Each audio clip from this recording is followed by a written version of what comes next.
Hello, everyone. This is Nahliah Weber, the Executive Director of the Orleans Public Education Network, here with a great group of community advocates who are here to talk about parent advocacy, the good, the bad, and the ugly of it. And they're contributing this information as part of Public Education Week, where we spend a week with community having critical conversations about the public education system, what we need to know about it, how to navigate it, in all of its complexities, and how to advocate where necessary. So I want to thank in advance our co-host, Ashana Bigard, a long-term New Orleans community activist, parent, who I love your realness and how you have a lot of love for all the children in this system, and you're not afraid to fight for what they need. So we appreciate having you in this space, and I appreciate you joining us for Public Education Week. So why don't you introduce yourself, Ashana, as well as your guests that will also be joining us in this conversation. Well, hi, thank you again for having me. My name is Ashana Bigard. I'm a parent of three. My children are 25, 12, and 8. Don't do that. It's not a good idea. You don't have them have my but I'm just happy to be here to give any advice and knowledge I can share. I am the co-director of New Orleans Community Accountability Project, NOCAP. And joining us will be my co-director in that, and also Antonio Travis, who is the director of Black Men Rising. So, Antonio, introduce yourself. Hi, everybody. How you doing, Ms. Weber? My name is Antonio Travis. I am the director of the Black Men Rising movement. I also sit on the board for NOCAP. I'm from New Orleans. I got the good and the bad. I attended until I was in the 6th grade. I was able to attend our public schools. Then Katrina hit, and then I came back and I was able to attend a charter school. So I got to see the difference in the education systems and stuff like that. So I'll pass back to you. Good morning. My name is Aretha Lewis. I'm a parent. I'm an educator. I'm an advocate for public education, and I'm also co-director of the NOCAP project with Ashana. Wonderful. Thank you and welcome. Thank you. So let's jump into it. A lot of folks were like, what does she mean by the good, the bad, and the ugly of parent advocacy? First, kind of ground us in what you consider parent advocacy to be, and what are some effective things that happen there. And then we're going to get into the specific areas where parents really need to be paying attention in order to be the best advocates for themselves and their children in the system. So why don't you just kind of give us what is your definition of parent advocacy?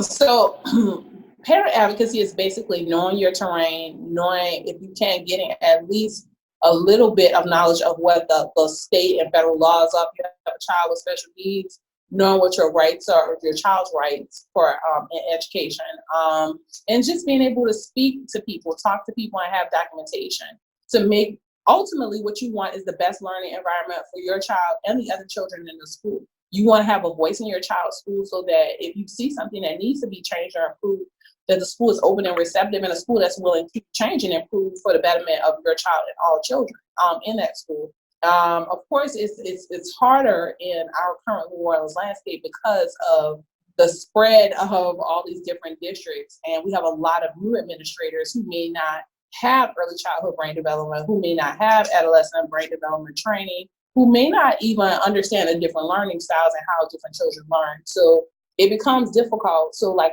parents, we have to make ourselves experts to navigate it. And it's not fair, but it's just this landscape, it's what we're given right now. So to me, educational advocacy is something that every parent needs to be doing in this current, especially if you're in this current landscape. I think all parents to whatever degree should be doing it. Mm-hmm. But definitely if you're a parent and a child in a public school in New Orleans, you need to be advocating. Right. And Antonio, I wanted to ask you, you're coming from the perspective of a person who graduated from the public education system in New Orleans, both versions, pre and post Katrina. Can you talk a little bit about to what extent parent advocacy was a part of the school experience that you had, and how it did impact, or how it could have impacted if it wasn't something that was really present? Like, what does it mean to a student to have effective parent advocacy? It means everything. With pre-Katrina, even if I don't even know if I guess we could call it parent advocacy. I think I just know all our parents had relationships with our school. Like I would literally like our teachers lived in. I'm from the St. Bernard projects. Most of my teachers lived in the St. Bernard projects with me. So most of the times, my our parents, my parent didn't have to come to school to necessarily even have to get like, oh, you're doing something wrong with my, like, most of the times our teachers, because it was so community driven. Like my teachers were my parents, like, so like, they were like, my parent advocates was like, were literally in the schools with me, pre-Katrina, like, so all the issues, all the barriers we faced as kids who, again, living in the St. Bernard projects, living in poverty, our teachers knew firsthand. So they treated us like human beings. They knew when we came with issues, like they could relate and they could understand, and they were equipped and they knew what to do, to help us succeed and function in that environment. And post Katrina, it was just something totally different. Now, you talking about Hurricane Katrina and that trauma and that baggage, and then your first day of school, your principal telling you, like, you look me in my eyes, and you sit in class and your teacher saying, like, you follow my fingers, and if you don't like if you do something like not like, if a teacher needs you to respond in an orderly manner, that can be willfully disobedient. So you sit out in the hallway now, and you're liable to get suspended for that. Like, so it was just like this this whole implementation of zero tolerance policies we had when I came back to high school. But it was hard for me personally. My mom, it was hard for her to navigate that the charter system, because it was just so different. Like you just get pointed in like 10 million different directions, and like Mr. Shana said, if you don't know the landscape of your rights, then it's hard to advocate in that type of climate. So most of our parents, and I'm speaking like on behalf of like the guys who I graduated with, because we kind of all, for the most part, like we're all together. It was a small class. It was hard for us to even to have that outside person come in would have meant everything to us. When I was in high school, we didn't really have that. Like we literally felt like we were alone. Like we had nobody. And so I think when that happens, folks start to normalize zero tolerance. Start to normalize silent lunches. You start to believe that you are not supposed to walk to class freely. You're supposed to walk to class in line in high school. Walk in lines in high school. Right. Parent advocacy period is everything. And like I said, pre-Katrina, I had my teachers were my advocates. My principals, they were my advocates. When my mom had to come to school, it wasn't nothing that they can tell her that she didn't already know, because the relationship was already built. So in fact, before I stop, my teachers would save me from my mama. Like they knew, so like so like exactly they knew, but they also had the right and the privilege to, if they needed to get me together. I never had to go to the disciplinary office. Like Ms. Johnson had every right, but Ms. Johnson also come from the community, so it just was different all around the board. I appreciate you speaking to that, because we often don't, not that we often don't, but I haven't heard anyone put it as succinctly as you have, where it's like the structure of the schools, the relationships impact what parent advocacy looks like, or what it needs to look like. Right.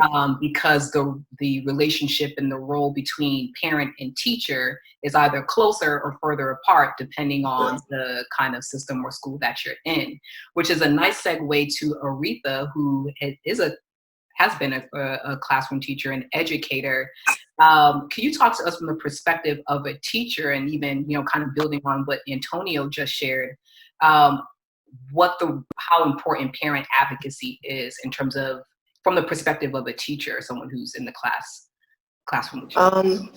I think one of the most important pieces is that parents realize, or oftentimes don't realize, that they are their child's most important advocate, because the parents wield all the power. The parents have those children. Those children, as much as the teacher may love a student or feel connected to a student, want to advocate on behalf of a student, like Antonio mentioned, ultimately it's the parent's child. So if that parent decides to shift the student to another school, or if the parent deems it necessary to follow a chain of command to get something done or get an action changed in the school, the parent almost always has more leeway than the teacher, because the teachers, especially in this climate, they have to worry about at-will employment. And so a teacher could be in a position where they see something needs to be said or done, but they don't have the freedom to do that or to move on it. So a lot of times I think the disconnect comes in with the teachers, many of them knowing what the laws are, what should be in place academically, but not at liberty to speak out against it or to speak up for it. And then the parent who is at liberty to speak on those things, but they don't really know. Wow. So I mean, a parent can't be an effective advocate if they don't know what to advocate for, and then a teacher also can't do it, and so that disconnect comes. And like Antonio said, I'm also a product of New Orleans public schools long before Katrina, and I knew what that relationship was like with my teachers, and also being members of my community, and being like an extended family member. And so as a classroom teacher, I work to have that relationship with my students and their parents, because I know it's not the norm.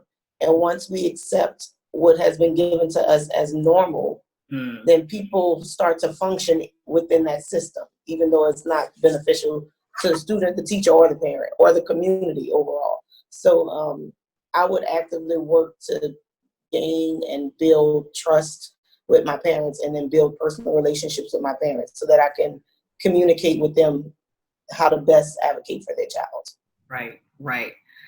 Again, another succinct explanation. You talked about the division between the parent and the information. And if the teacher is that source of information and there is a division there, then we don't get effective advocacy on either side, neither from the teacher, neither from the parent, and then kids fall through not even cracks, like these big gulps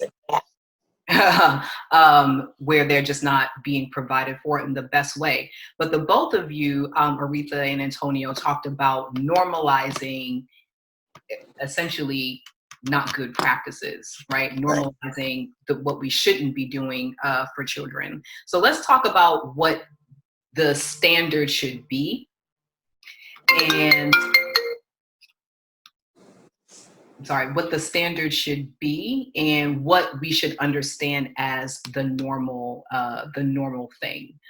So, and Ashana and I, when we were preparing for this, we talked about some different areas that we wanted to touch on. And so we're just kind of go through each of those in turn, and let you guys kind of like lead that conversation. But what Ashana and I talked about was this idea of parents being informed, having great relationships, documenting their experience, and holding folks accountable. So can you guys just start us off with the information piece? When we say that parents need to be informed, what exactly are we talking about there? What do parents need to be informed about?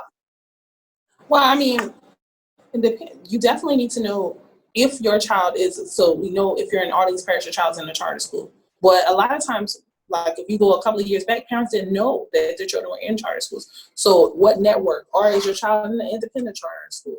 Who are the board members? When do they meet? If you can't make the board meetings, request meeting notes, and maybe they have a agenda item that you want to write a letter on. Even if I can't attend, I should be able to submit something.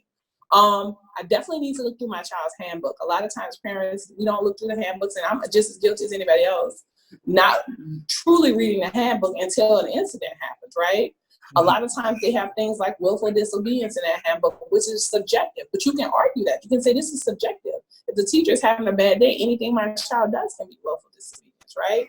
But you need to read it and know the process, because some children are punished for things that are not in the handbook, and that then you get to ask for due process and challenge that suspension. So like parents should know, you should, if you get some off time, and I know it's hard because like we're all working parents, but like if you get a couple hours here and there, go observe, look at the curriculum, research it a little bit. Like Google is a beast, right? Google it, find out like what are people saying about this curriculum.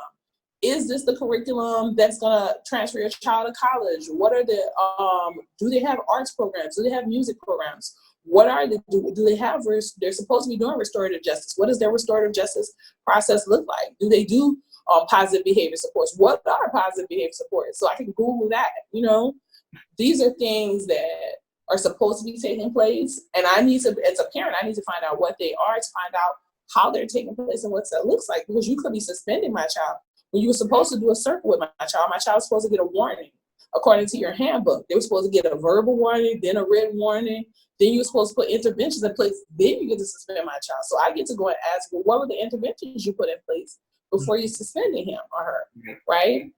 Right. But you have to, like, so just to do the preliminary stuff, I mean, and of course you can go further, which is looking at the law 17416, which is our Louisiana discipline statute code. And I suggest parents do that. Again, you can type in Louisiana discipline statute code and 17416 will pop up. It's confusing, but take it a piece at a time. You don't have to, just so you can know it. And that way, when you go into a discipline, any kind of, if you want into a discipline hearing, you'll have that. If your child has disabilities, read the disability handbook. They're supposed to give it to you at your child's IEP meeting if your child has a disability. You know, read through it. Don't try to read through it all in one chunk because it's boring. Read it a piece at a time if you want. But definitely just get the information so when you sit at the table, you're informed. And remember that the other people, even though they're educators, may not be as informed. So you might have to give them that information. I'd like to add to what Ashana just said, and I just think communication is so important. Speaking to Antonio's point about zero tolerance policies when he was referencing his experiences, a lot of parents don't know. They simply don't know. And unawareness can be very crippling because if you don't know something, even in terms of legality, you don't know if the school should be doing a zero tolerance policy.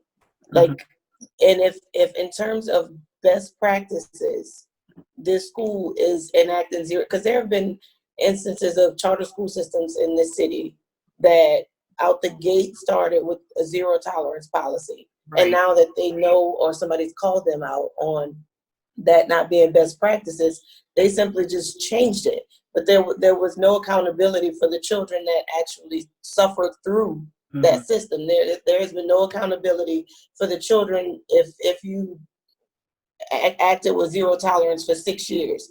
That was 6 years that students matriculated through your program. Right. And it was not to their benefit, but there was no accountability. Right. And so now you just, okay, well, I don't do it anymore, but that doesn't take account for the children who suffered through that. So not knowing is one thing. And then I think, like Ashana was saying, if parents would just take 2 or 3 hours, and granted, because all of us are working parents, people don't have time as a luxury. So if you communicate, if those relationships are built, a parent may not be able to visit often, but if 6 or 7 of the parents in that classroom have a relationship, they can rotate. You come this month, you come next month, and then we share what we know. Or I went sat in on Ms. Lewis's class and I observed this, and then somebody else can share notes the next time. So just being able to share information, asking questions is very important. Reaching out to community advocates who you know may be privy to some of the information that you don't have access to yet. Right. And learning the tools that you need to be that advocate for your child. Thank you for that. And to all of your point, there's a lot of information about schools that you could possibly know. right? There's the law, right? That's a whole wealth of information. Then there's actually CMO differences. There are school level differences. That's a lot of information that even folks in our work don't even have a full grasp on. And that information, because of the landscape that we're in, it changes, right? Because the schools change. What would you say to parents to prioritize in terms of the information? Like if they're signing, they got their one app selection, they're fine, they're going to show up to school first day of school in August. What are some of the key information that they should target, given that there's a lot of information to be had? What are like some of the basic things that they should have in hand upon the first day of school? Definitely the discipline guide, who your child's teacher is, who's the second in command, depending on your child, if your child has special needs, a special needs coordinator, who that person is, your principal and your top administrator. You should know them, introduce yourself to them, introduce your child to them, so that way you're building a rapport, especially if you have a child with special needs or a child who your child's chatty in a school that's known for zero tolerance. Like, just kind of, fill it out. But like every parent should do that. Definitely your handbook, know who your child's teacher is, like write their name somewhere. Be sure to introduce yourself, principal, assistant principal. If your child's in the music, whoever's over the music program. If your child's in the art, whoever's over the art program. If your child has a strength in math, if the teacher's not doing math and they have a special, make sure you introduce yourself to the people that you know will be interacting with your child. That is the most important thing you can do. And familiarize yourself with that handbook, because it doesn't just have the discipline policies, it has everything about the school. If I'm late paying my child's reduced lunch, will my child get a cold sandwich rather than a hot lunch? What does that look like? What do I need to do to make sure that doesn't happen and my child is humiliated? Because in Louisiana, they don't have to give your child hot lunch if you're late on your payment, right? Mm-hmm. So, and we know children who haven't eaten because their parents were late on paying. So just all of the things that, just try to think of what could come up, introduce yourself to all those crucial people. Definitely know what your school policies are, especially in any interest area. Like, those are the key things that are important right now. And know who your school board representative is for OPSB. Who is what district are you in? Who represents you? So you should be able to call them and have them assist you if something comes up that's beyond the board and beyond your principal. Mm-hmm. But those things, and like the chair of the board so whether it's a cluster of schools or a single site school, they have a chair of their board. Make sure you know who that person is. You don't have to necessarily introduce, but make sure you have their contact information. Again, just in case anything comes up, or even something good could happen and you just want to say, you guys are doing a great job. That's always good to do too, to build a rapport. And that's like an email or a text message, right? Mm-hmm. My name is such and such, my son is in such and such grade. Just want to say I'm really happy with my school right now, or whatever. Right.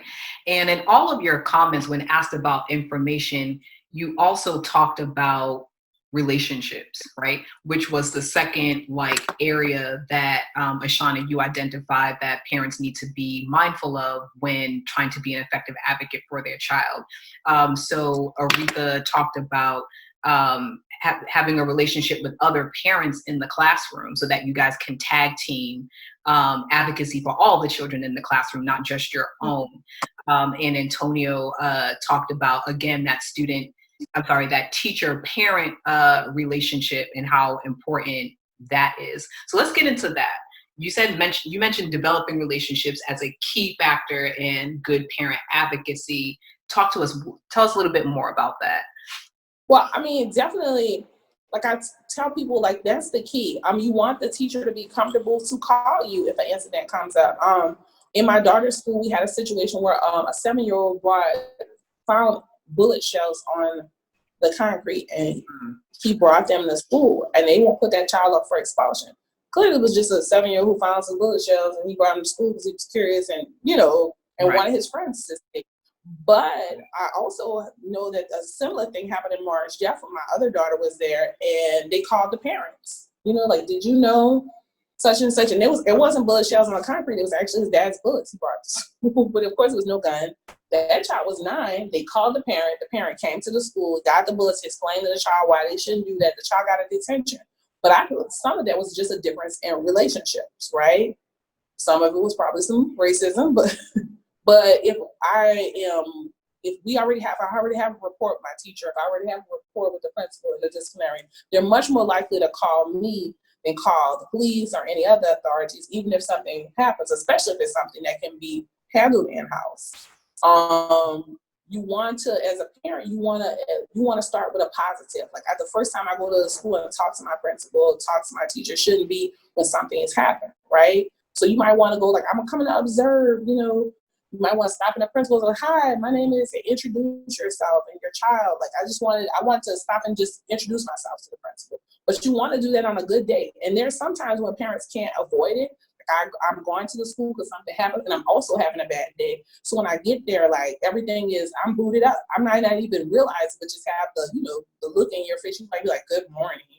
You know, where you're saying the right things, but your body language is saying something completely different. And if that's their only experience with you, they're going to think this is a parent that I can't talk to, and you know, and they're going to be standoffish with you and your child. So then you want to go back and repair that. When you're having a good day, be like, come back and look, you know what, the other day I was having a bad day, but I want to reintroduce myself.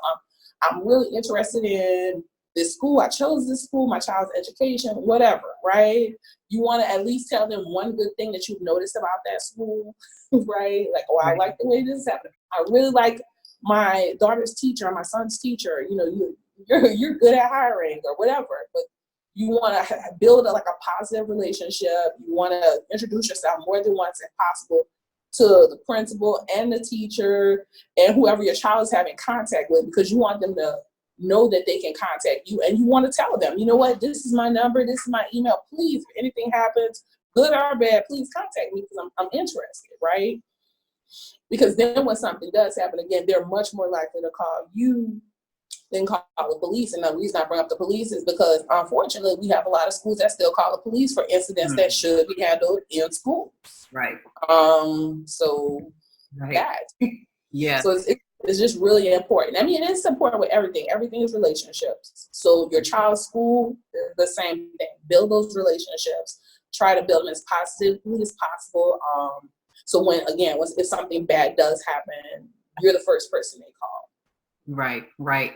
And if we could have the other panelists as well expand on this piece around relationships, again, from their perspectives in the school systems. And you can, kind of give examples of, how relationships have increased access and better experiences for children, or ways in which they did the exact opposite. And just want to give parents an understanding of how to navigate relationship building with the school, especially in a landscape like this, where this is probably not the first school that you've had to interact with. This is probably the 3rd school or the 4th school. And now you're going to have to start that process all over again. Just expand on this relationship piece and, share with parents what they can do to navigate that. I think my perspective would be more from that of the student. Mm-hmm. But if the student has a good relationship with the teacher, 9 times out of 10, the parent will as well. But again, just from my experiences in school, again, post-charter, most of my teachers weren't from New Orleans. A lot of them were from out of town. And within that had, language barriers and, implications with that. So it wasn't really a lot of relationship building going on at all with any of the teachers we had post-Katrina. Pre-Katrina, however, again, teachers were from the community. Everybody knew everybody. So that definitely made things a whole lot easier. So again, if my mom did have to come to the school for anything, like she knew exactly where to go, and the conversation, 9 times out of 10, it was never a time where she had to come and she was surprised or caught off guard about something or something like that. Our teachers would walk us to our front door. Like, it just was just something I thought, again, as as I was coming up, I thought that was just super normal for that to happen. And then I unlearned that through the charter school system, and that you know, like, nah, like that was like a honor and a privilege to have that happen. But most like when I think even now it's mentoring, like we mentor young men and we go into schools for the young men. Like it's like the climate is just it's so bad. We go in with parents, and parents don't have relationships with nobody, teachers or principals, and so it makes it hard to like for us to help navigate and get to a solution because everybody's on different pages, you know, and so we, you know, it's just a struggle trying to figure that out. But I haven't had seen or experienced too many good experiences post Katrina with the relationships with the parents and teachers. Not under this climate, not a lot of them. It's just a lot of missed and, you know, stuff you gotta navigate through for stuff to happen. You know, that's an extremely important piece for a lot of different reasons. The relationship building, and like I said, my 4 years in my high school, I think it was probably about 1 or 2 teachers who were dedicated to our education, and I think like we couldn't even keep the same teachers through a whole year anyway, let alone build a relationship with them. So that our parents, because when our parents did come to the schools, it was a different teacher. Our principals was teaching the class that the teacher that fired from. So it's just like that whole piece, like it's just like, again, you got to really pay attention to the climate. You got to know what you're walking in, because you can't build a relationship with teachers who don't even stay throughout the whole school year. Right. You know, so it's back to that information piece. Yeah. Yep. So and you step in largely as an advocate. So you step in oftentimes when there is a disconnect and something is wrong. Right. And we are having, you know, a conversation around effective parent advocacy in terms of what parents can do. But from your perspective, what can schools do to better facilitate these relationships that need to be in place in order for both the parent and the teacher, or the parent and the school, to be able to advocate for the child? Be more accountable, actually care about I'm telling you, like, these some simple things. Like these, like, it's not hard to foster a climate where parents feel welcome, where teachers feel wanted, you know, and because that help build everything we need. Like, if schools really wanted that to happen, there's ways to do it. Most of the times these schools like to just continue to push the narratives that the parents are the bad guys. So even from the beginning, you already have, like, you know, some tension, and then you have some parents who actually buy into that narrative, and that's another reason why they don't want to come to the schools in the first. You know, like, they don't want to get as involved in the first place, because they make these parents feel bad for not being able to make it to, like, the PTO meetings and stuff like that. Like, you know, like these parents don't have. Not saying that the PTO meetings are not important, but like they completely disregard like what those parents have going on in their situation, circumstances. Probably don't even care enough to figure out what those things is. So I think if they really wanted to like focus on that relationship building piece, they'll do what these schools do. They have a lot of resources. There are ways that they can make that happen. But I just feel like it's not prioritized. They really wanted that, they'll prioritize it, and it could happen. If I ran a school, see, we ain't talking about that. But see, like, if I ran a school, it to me it's so simple, and I don't have a degree or nothing in this stuff. Like, but like those things are essential for the student to, you know, progress and grow and stuff like that. And it's just mind-boggling to me how, like, that's not a priority. And most of these schools don't see that as a priority. It's more of like the tests, the standardized tests. Like, that's where they put all the oomph at. So it's just simple stuff that I feel like they can do to help build that relationship. It's things that they can put in place, things they can do in the community if they really wanted to, you know. But I mean, you know, I have yet to see too many of these schools do some stuff. So if they really wanted to do it, they got a lot of options, and some have resources to do it. Yeah, thank you for that.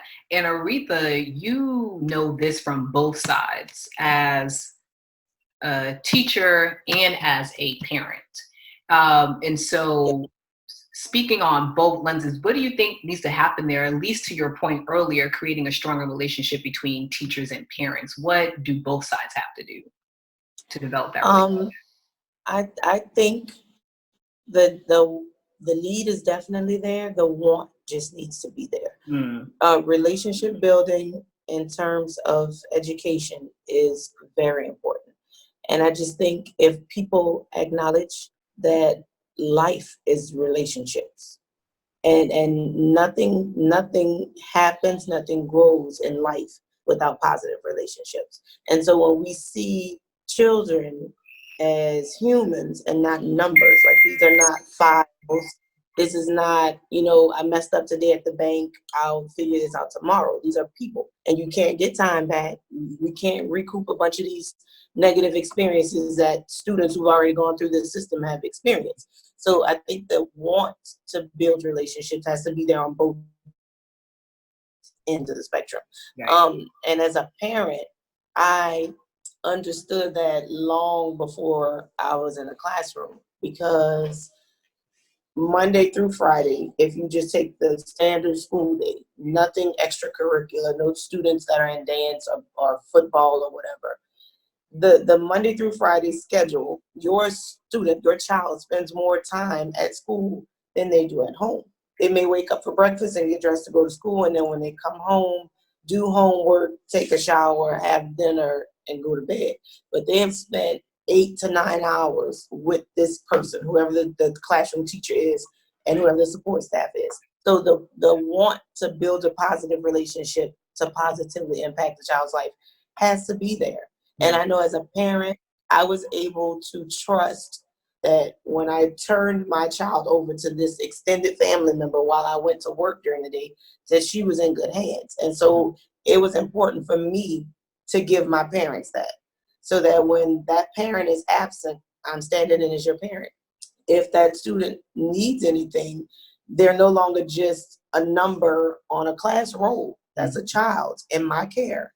And I would provide the same care that I would want somebody to provide for my child. And so I think just acknowledging how important the relationship is. Like these are people. These are not faceless, nameless numbers. This is not data for the state's website. That is not like nobodies. These are 700,000 children. These are people that we're responsible for. It's not just paperwork.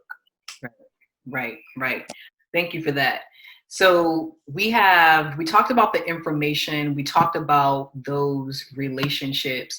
Then oftentimes parents are on their journey, right? They have information, right? They are visible in school, or people know them. They're very actively involved, whether they're at the school or not. Just because you're not at the school doesn't mean that you're not actively involved in your child's education. Absolutely. My mom did not come to school at all. She was actively involved, though. All right, we knew what the standards were, what the expectations were, and that report card needed to meet those expectations, or we were going to have issues. So very much involved, but she wasn't at the school all the time. She just didn't do that. But you can still have all the information to have relationships and still run into some issues, right? And we want to help parents be effective in navigating what those possible issues could be.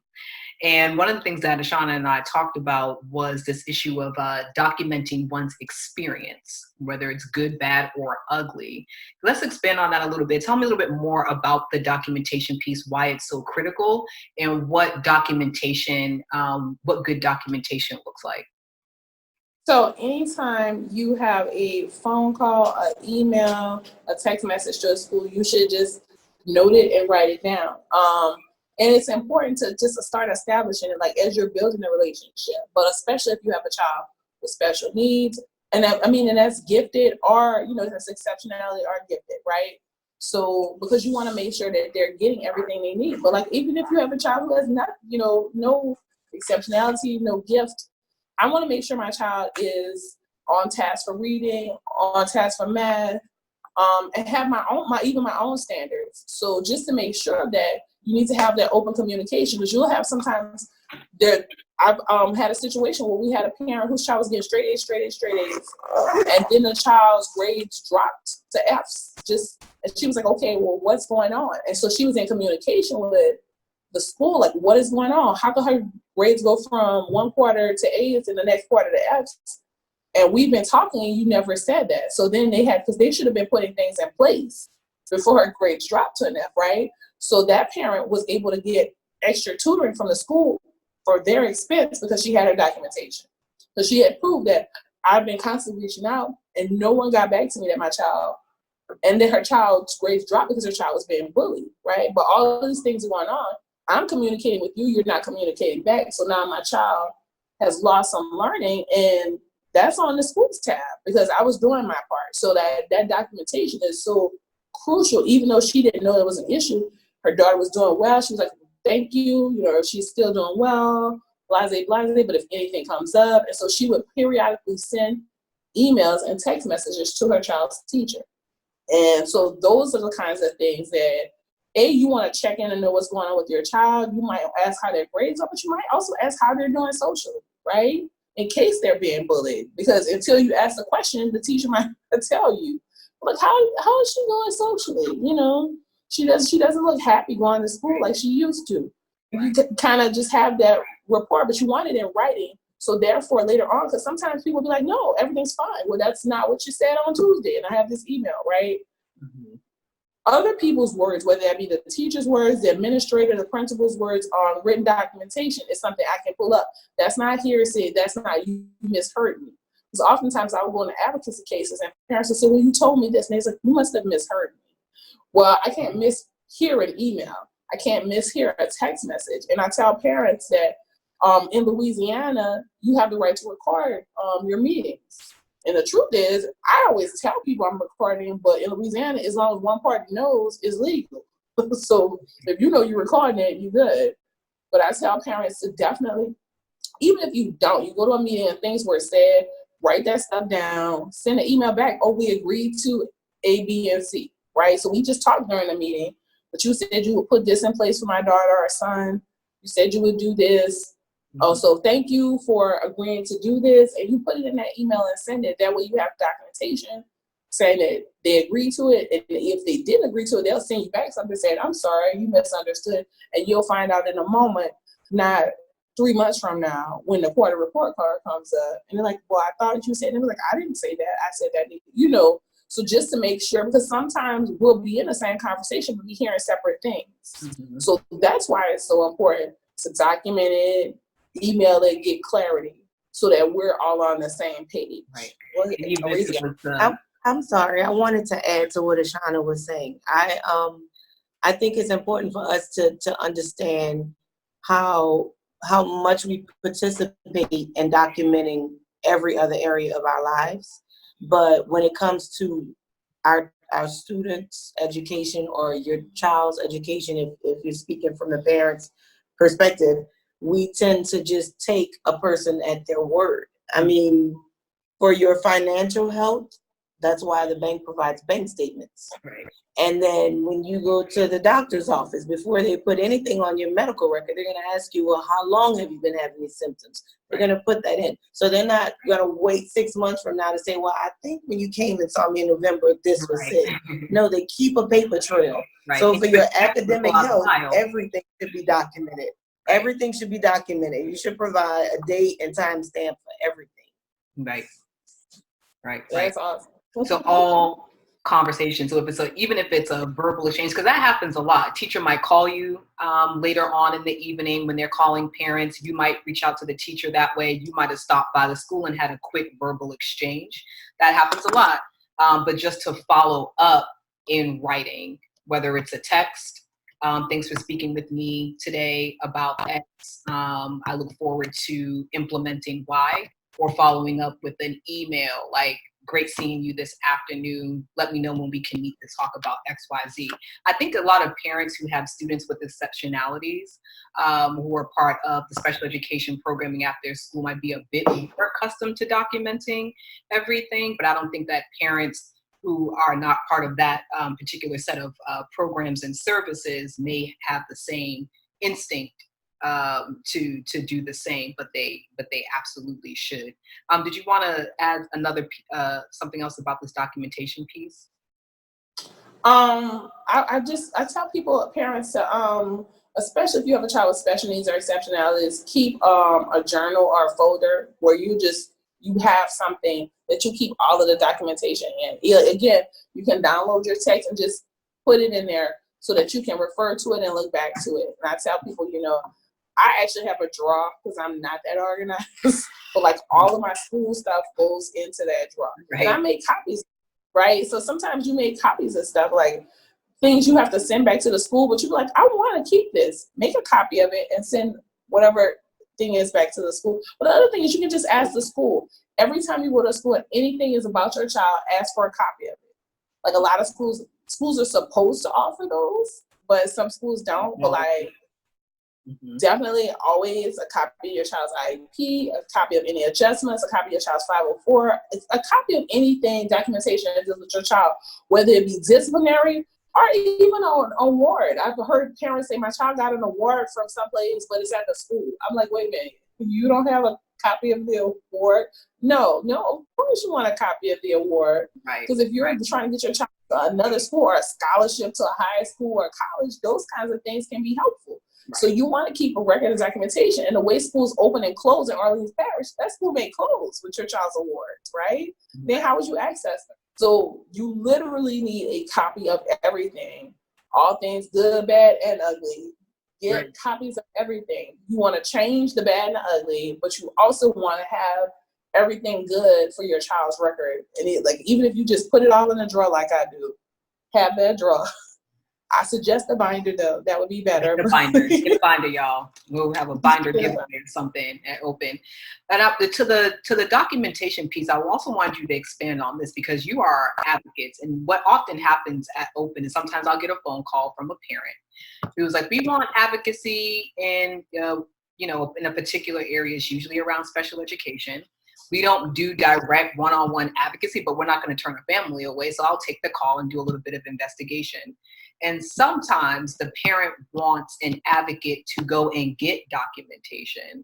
And so now you have a third party trying to get you information on your behalf. What do you say to that for parents as well as for schools in terms of using an advocate just like yourselves? I'm sure you had this request plenty of times where you need to get information that maybe the parent doesn't even know that they need, but because you're a third party, there may be some issues with you getting it. What do you have to say to that so that parents know how to use advocates to get what they need? Well, I mean, you're not supposed to. So like, just for clarity's sake, any parent is supposed to be able to request verbally or through written documentation on public records, and they're supposed to get them. Okay, you have to write it, put it in writing with a lot of schools, but schools like Audubon, you can just ask. Terrible, but true. But if you're using an advocate, like if the school tells you no, definitely get an advocate. And they have advocates available through our program, NOCAP. You have Black Men Rising. You have you can give advice or possibly help. You have Step Up Louisiana that can help. Erase the Board can help. You have Pyramid. Cameron Harper Royal still sometimes works with Pyramid, and that's DJ Marquis' organization. They special education. You have the Advocacy Center who can help. So you have all these different places that can help you with information requests, which are supposed to be accessible anyway. But definitely sometimes schools do not want to give information, especially when you start asking for financing, board notes, curricula, who are you getting your curricula from, how much it costs, efficacy. But these are things that you have the right to that information. So you definitely go to an advocate. And if you have a family member that's an attorney, you can ask them to put it in writing and request it. And if they don't, the school can be fined. So for schools, turn over the information, because when you don't, after a certain amount of days, you will be fined. And it's up to $5,000, I believe. So like schools need to just turn over the information. If you're receiving public dollars, which means state and federal funding, you are a public institution. You are required to turn over any documentation that they have. You can't have documentation that's off limits. Okay, go ahead. You made me want to share if this is for schools, whoever the guardian of the records is, or if it's a team of people, I would suggest that those people learn the law. Because if a parent or an advocate or any community member, because those records should be accessible to everybody. If a person is to come in and request records and they are denied, and then that fine is implemented, that fine is going to go on the school. I don't know that the school is going to be pleased with being fined because the person who's in charge of the records was denying people illegally. So there are things that, for most records that may need to be redacted, like personal information. But if it's something that a person has the right to have access to within the law, whoever the custodian of records is should know that law. Because oftentimes when you ask for things, people turn you down because they simply don't know that you have the right to have access to it. Right. So most of the charter schools always have a person listed as the custodian of records. That person should definitely know the law. Right. Yes. What about sending an advocate, sending someone to collect your children's records? How should that be? Well, unless they have, first of all, they would have to have written permission. So I can't just go and collect your children's records. Right. You would have to have either talk to the principal with me or have written consent, and they will probably contact you to make sure that that written consent was actually you for me to get your child's records, right? But definitely anything that has my child's name on it, I have a right to.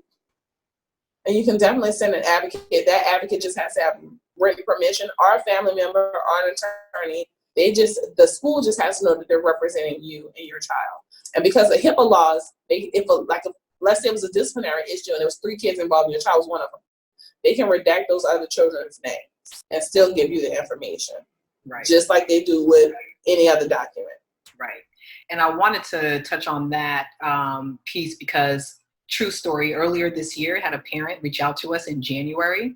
Her twins had been suspended off of the bus, and therefore they had been suspended from school because that was their only way to get. And they had been suspended a lot. Come to find out, both of the children have IEPs, and I said to her, the parent on the phone, I said, well, we have to make sure that these suspensions are not for behaviors that are a result of their exceptionality. So we have to have a conversation with the school about how much time they're missing, as well as documentation that they've tried several interventions before suspending your children who are protected by this law. And the mother was sick. She was not able to leave her home to go to a meeting with the school or pick up records. And so she gave me permission. She had written the school via email, her own email account, saying that I had permission to go and collect this information back to her so that she could review it in preparation for a future meeting. And even with that letter from the parent, with the phone call from the parent, I went to the school and they were just like, no, we're not going to give it to you. We will only give it to the parent and she has to come here and pick it up herself. We will not mail it to her. We will not drop it off. And you also don't want to make copies. Like, that was the first thing they said. The first thing they said was, well, she already got the information. We don't want to copy this again. And I was like, well, she said she doesn't have it and I need to give it to her. Can you please give it to me? And then they said, well, no, we'll only give it to the parent and we'll only give it to her if she comes here and collects it herself physically. And when I explained to her that she was recovering from surgery and she was sick, it didn't matter.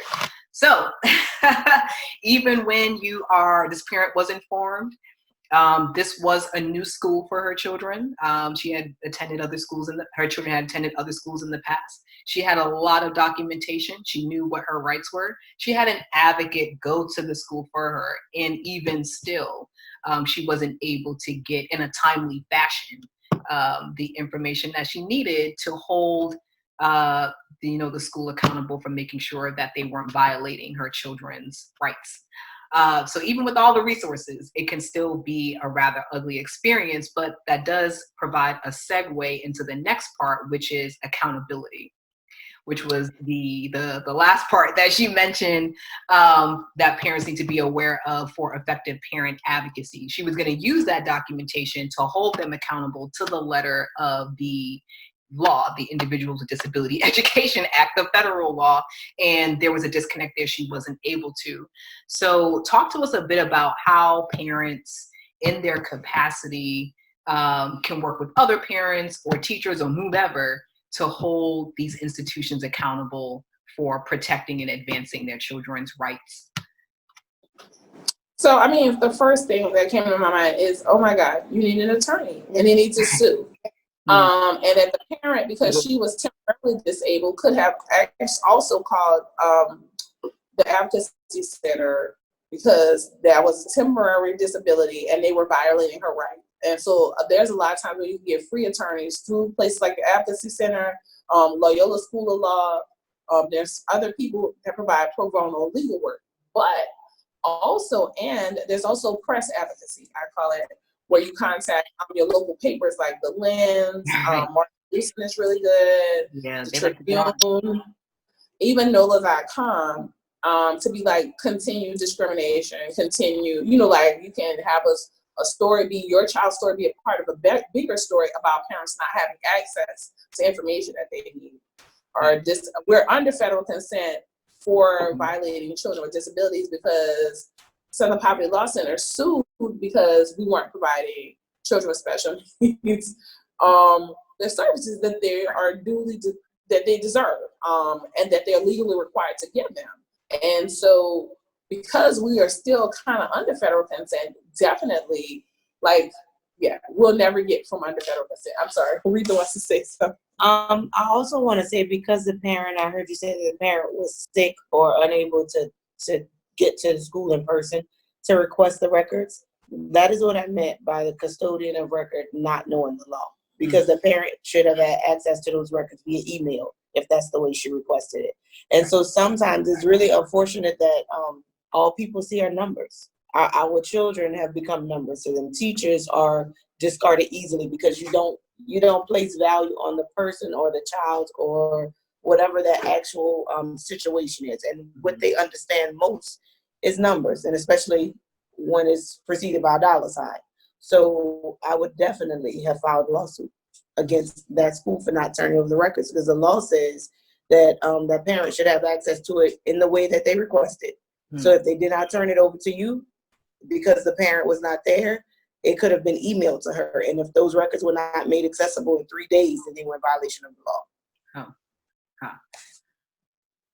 So yes, we do a lot of records requests, and we do it because a lot of times the schools are not making the public records available, and we've had to sue. And you know, organizations that I work for have had to sue in the past, different organizations. Unfortunately, from JJPL to FLIG to Erase the Board, we've all had to sue for information, which is unfortunate because, again, if you just know the law, you just turn over the information, and you can ask for it in email, you can ask for it on CD. If it's paper copies, they can ask you to pay for the copies, but what they can't do is to not give you the records. And if you were the person that she appointed to pick up those records, they were legally required because you were her legal representative to give them to you. And the fact that they didn't, they were in violation of the law. So parents just need to know that, yes, there are a lot of schools who, like Aretha just said, don't know the law.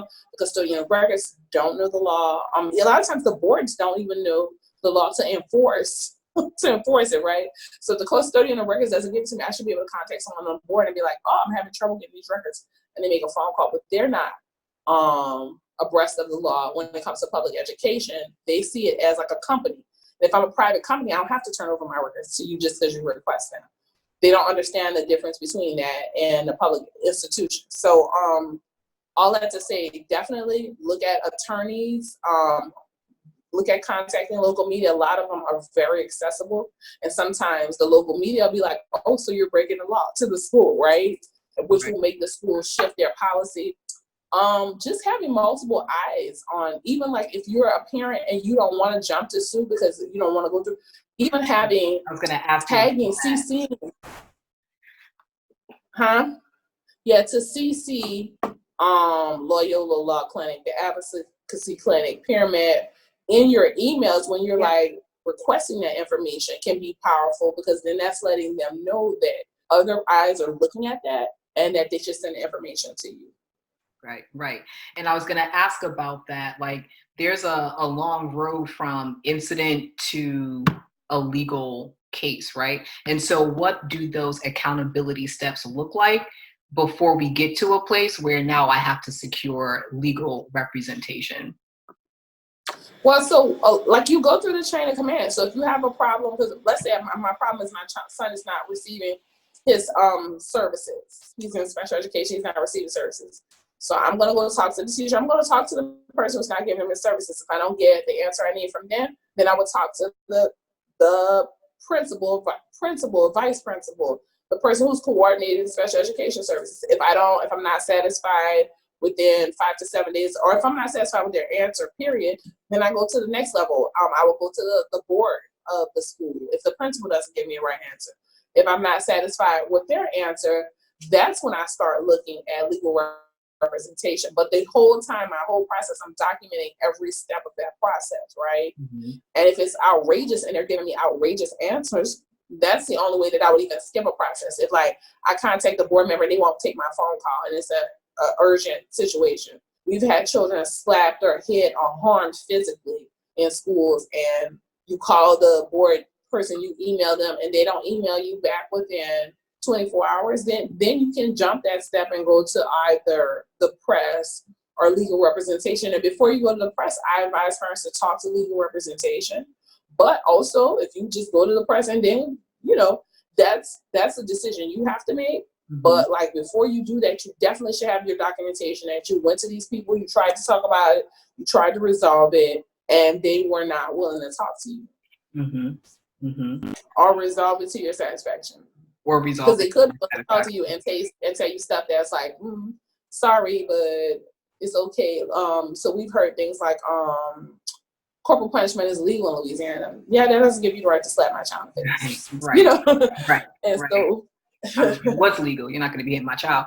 Right. Mm-hmm. And so I know that none of the guests here today work for OPSB, now NOLA Public Schools. But if you can just talk again, from your, all of your experiences as advocates or parents or teachers, where does NOLA Public Schools, Orleans Parish School, where do they come into play in terms of helping, where parents can use that as a resource to navigate some of these trickier issues? And you can be honest in terms of how effective or non-effective you think that is, but just to give parents a sense of what it's like to interact with NOLA Public Schools.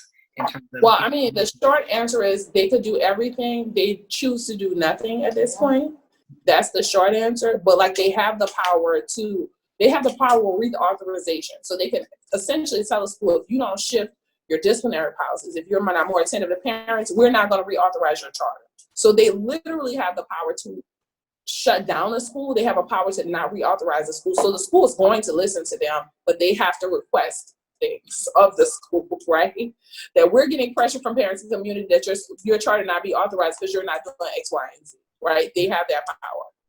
So, but I'll let Antonio speak to, because I'm sorry, we've all talked to members of the board. What Mr. Ashana said, I was going to joke. What Mr. Ashana said for real. That's what she said. And I mean, within that though, to that point though, I think if you went to, NOLA Public Schools with the idea that, we come together and complain about or have issues with a particular aspect, they can then use that to deny a reauthorization of their charter. I think a response that you'll get is, well, according to Act 91 and the unification process and the things that were put into place there, we actually can't do.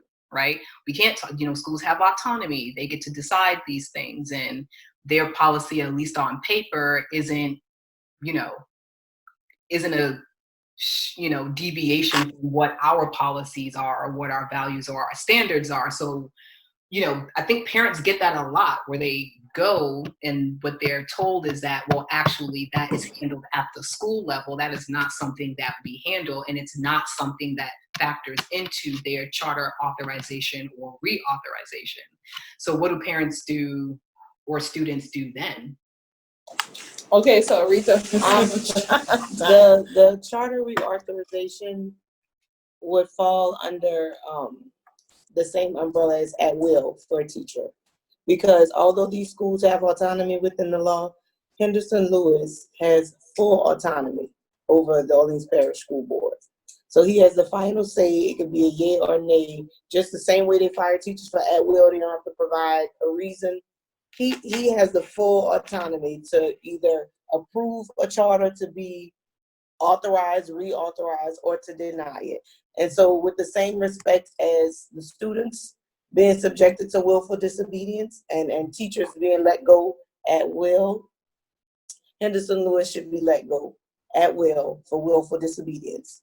Because there are many instances of charter schools not being, not following the law and not being held accountable.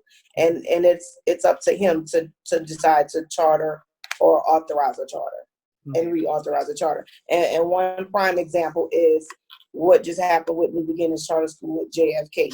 The reauthorization process took place just a few months before all of this blew up in the media with those students not having what they needed to graduate high school. Right. And so he made that decision to reauthorize that charter, even though that school was obviously not doing what they should have been doing by students. And so, yeah, kind of what she said. But yes, in Act 91, they cannot go to each charter and tell them what their curriculum can look like, what their discipline. They can't do that. But what I can do is say that Orleans Parish School Board has standards. You didn't meet them. I can't reauthorize your charter. These are the standards that we have overall as a district, right? So you cannot discriminate. You can't break the law. You can't. And so if I was to hold just the schools to law abiding, if law abiding, which that's something they can't do.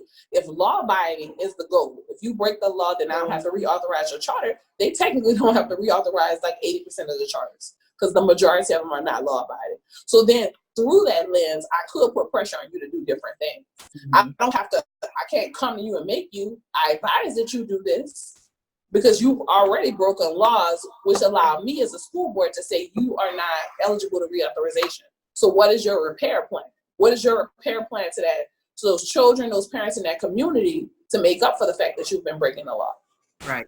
I so can go back to that information piece with knowing what the standards are for the district, what the laws are, and not allowing, not allowing anything to pass under the radar of autonomy or, Act 91, but to then, to your point, say, well, is this best practices? Does this meet the level of care in the high standards that we have? And if not, use, to Aretha's point, use your power and authority to make those decisions, even if they do have a B letter grade or a high C.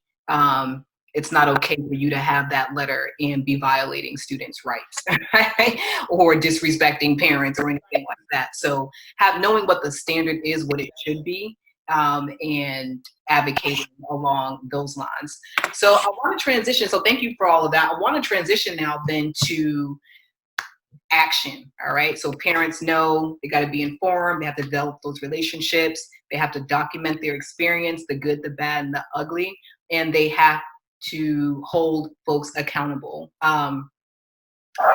showing up, following up, and being very present in holding people to the letter of the law.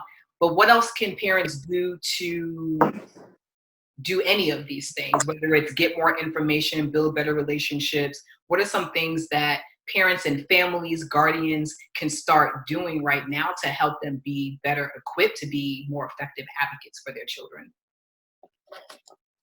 Well, if you're one of the parents that has like 3 jobs and you barely have time, the minimum you can do is subscribe to the newsletters of the different organizations.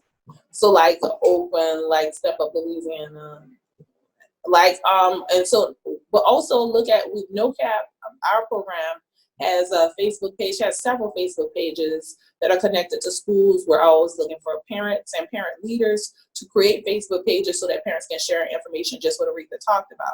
But definitely just whatever you can do, like if you give yourself 20 minutes a day to like Google some information around best practices, what are best practices for early childhood brain development? What are best practices for adolescent brain development? What are some Louisiana standards? Like what are Louisiana education standards? Like Google, use YouTube, Use get people's newsletters so you can see what's happening in the city if there's an education event to go to.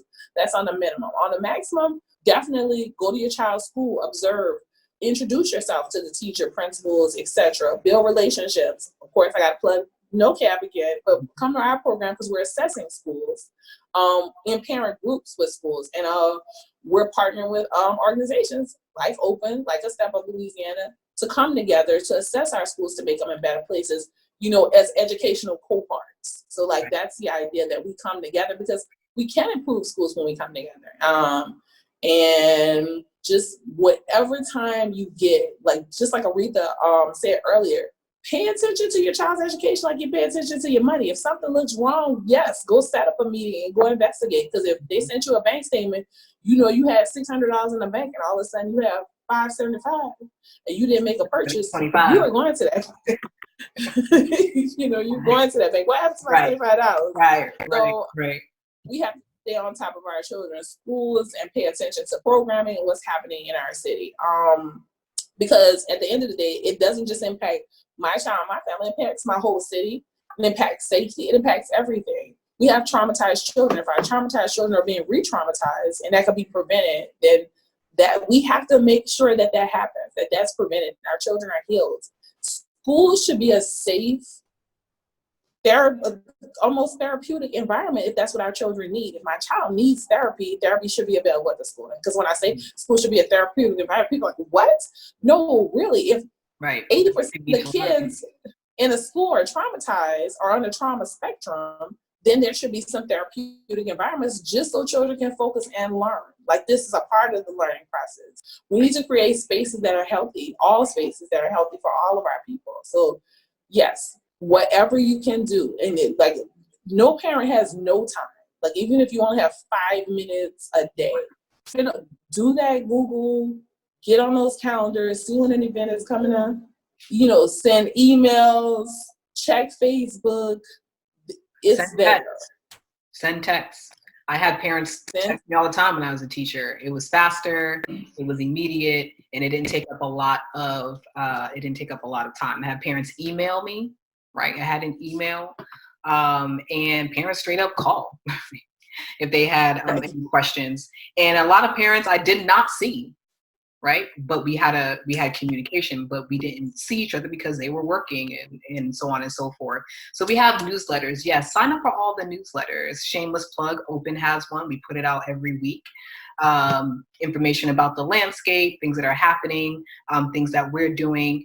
Everyone usually has a newsletter about things that they're working on, especially around the legislative session. FLIC is good for that. Step Up Louisiana, Power is good. Vote. I mean, just all of these folks who have Power Coalition. Power Coalition. These are all great places to get information about what's happening in the landscape, as well as other organizations as well. What about, before we hop off, this part about the Parent-Teacher Association? That's usually like the advice that folks give, but we were talking earlier, and a lot of schools don't have these associations. They're not actively trying to create them. Some schools are more active than others. What are we thinking in terms of the Parent-Teacher Association or office as being a central place for parent advocacy? What do you say to that? I think it could be if we had more of them, and parents were actually empowered with decision making. And so the supposed good part about charters is that you are supposed to have parents that are actually making decisions around curriculum and discipline, etc. That was actually how charter schools were started, right? Is that parents and community came together to start schools that were beneficial for their children and their community and their culture. That's not what's happening here.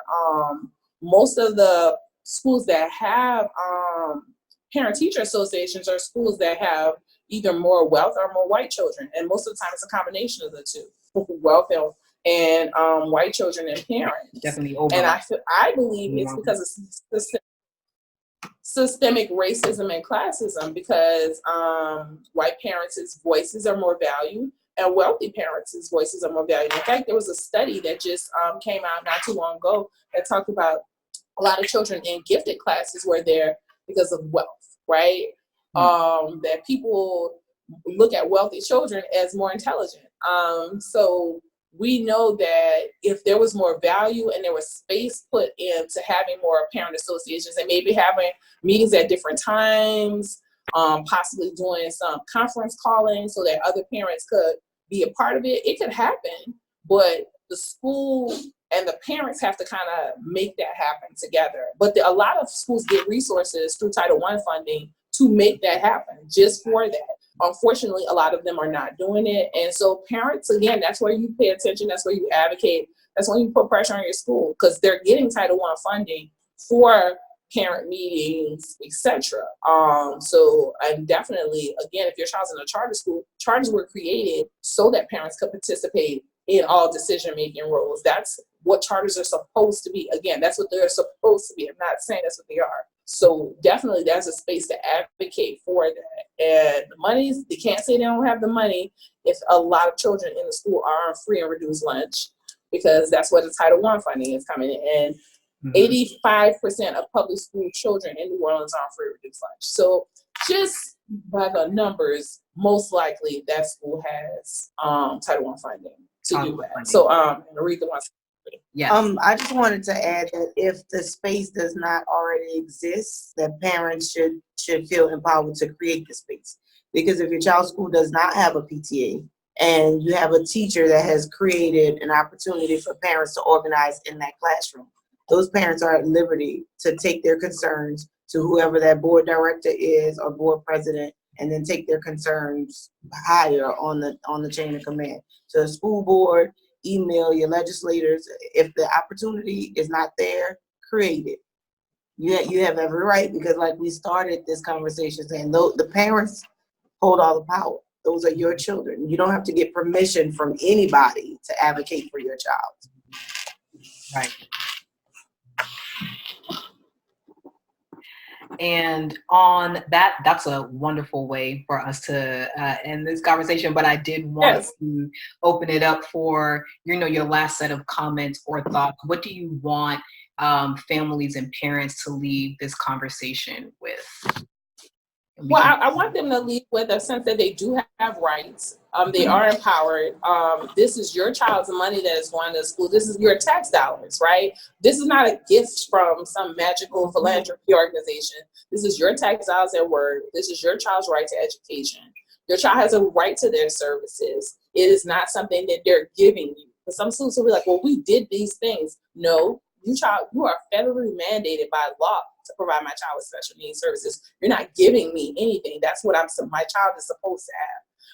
Please read if you get a chance, read your rights and know them. But also, like Aretha just said, you have a right to advocate. This is your child's school. This is in your community, in your city. Take ownership. Like this is ours. This is our city. This is our children, our schools. And if you need help, we're here. So Antonio. The parents are the experts. Keep fighting. And the youth. And the youth are, yes, I'm sorry. The parents and the youth are the experts. The community knows what's best. Keep fighting. We got the power. Wakanda. I would just